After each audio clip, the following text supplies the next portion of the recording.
Hey guys, welcome back to another video. Today I just want to show you guys basically how I use Bookmap and volume profile to trade the New York session every day, because it's been working really well for me. So in no way is this financial advice, but some people requested the video, so we're gonna go for it. Now these two tools have really improved how I read the market. They give me a clear picture of where liquidity is sitting and how price is reacting to it. It's helped me stay much more patient and precise with my entries.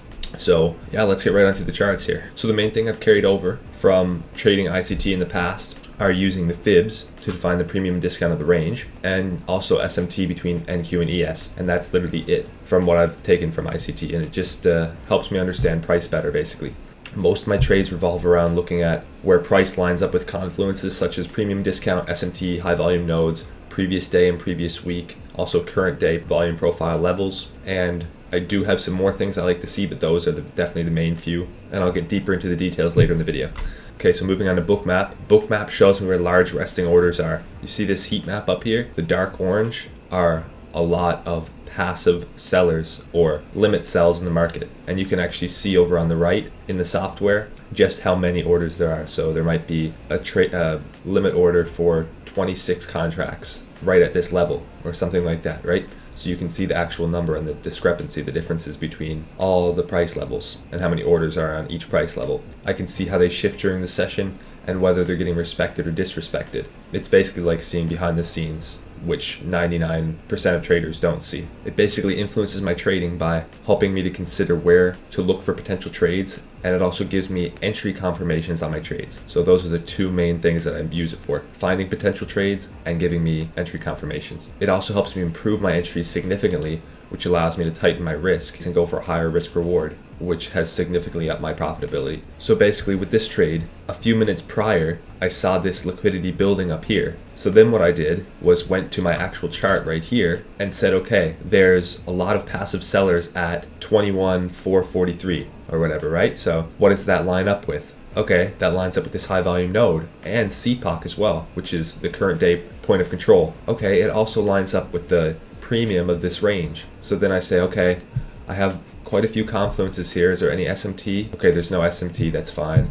I'll still probably take a shot at this trade. So you use your own judgment, your own discretion, use Bookmap and other confluences that I mentioned, and frame your trades that way. So when price came up to this level at CPOC and hit the large amount of passive sellers here, I waited for reaction. So really you could have almost entered here. It came up, a lot of aggressive buyers tried to push price through, represented by this large green circle. That's aggressive buyers who are stepping in with a market order at this level, and price sold off after that because the buyers are trying to push price through but they're failing, so it comes down. Could have entered really right here. Also price comes up here again, same thing happens. Circles are a little bit smaller but multiple circles here. Aggressive buyers trying to push price through and they're failing and it falls off. You could have got in maybe here or here if you have confidence and confluence at this level, of course.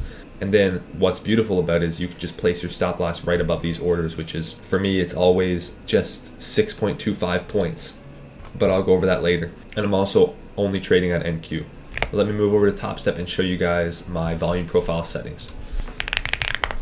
So these are Friday's levels for the current day volume profile at that time. So basically I'll use volume profile to see where the majority of trading has taken place. It shows me high volume areas, such as this area right here, which I could mark out like this with a zone where there's been a lot of choppiness and a lot of orders transacted. These high volume areas can work as magnets as well as support and resistance, as something to base trades off of and use as a confluence. The low volume nodes, as in these small areas here with not much volume traded, are areas that price often just moves quickly through. As you can see here, price just moved quickly down through this area, but reacted and consolidated around the higher volume areas. So here are my settings. If you guys want to copy it, right here and right here, I find these the best, but just personal preference.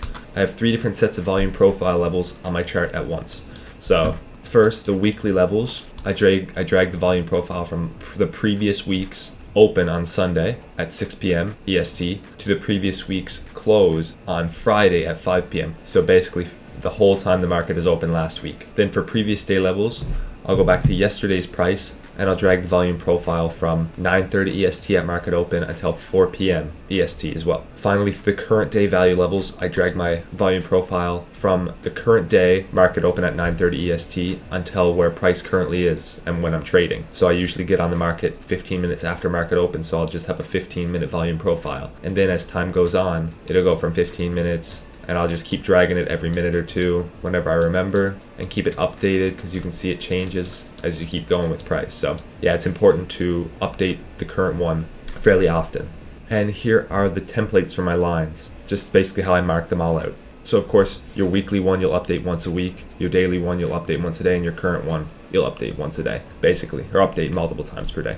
So basically using this and using high volume nodes such as this here or this here, along with other confluences such as SMT, premium discount, volume levels, and always Bookmap, you'll have a framework that you can use to find high probability setups. So of course, the more confluences you have on a trade, the more confidence you can have in it, but that's where discretion comes in. Usually my process goes, I'll look at Bookmap first, find the levels of large amounts of passive buyers or passive sellers, and then I'll go over to my chart right here and see if anything lines up with that price. So, okay, is there a high volume node there? Is there going to be SMT at that level? Are we tapping into the current value area high, anything like that? And then I'll say, okay, I'm willing to take a risk on this setup if we have the right reaction at this Bookmap level, okay? Oh yes, golden zone is really good as well. So I'll just give you my fib settings, because look, if I draw this out, you can see it came up to my second zone up here.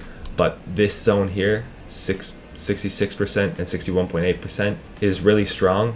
And I actually learned this from another community as well that pretty much base all their trades just off of this. It's nuts. But here are my settings for the fib, if you guys want to copy that. Okay, so here's an example of exactly what I did to find and take this trade. So on Bookmap, a few minutes prior, I could see a lot of orders down here at 21,466.5. Then I went over to my chart. I said, okay, is anything lining up with this level? So I draw out Bookmap liquidity here on my chart at 466.5. And then I start looking for confluences. So we have current value area low right down here next to this level, very close to it. We also have the golden zone of the range and the equilibrium, which is under 50%, of course. Then we have this range that's kind of going back and forth, and kept rejecting off of this level. So you could use that as another confluence. And then when I saw price come down, I'm watching very intently and I'm very focused. I'm ready to execute when price comes down here.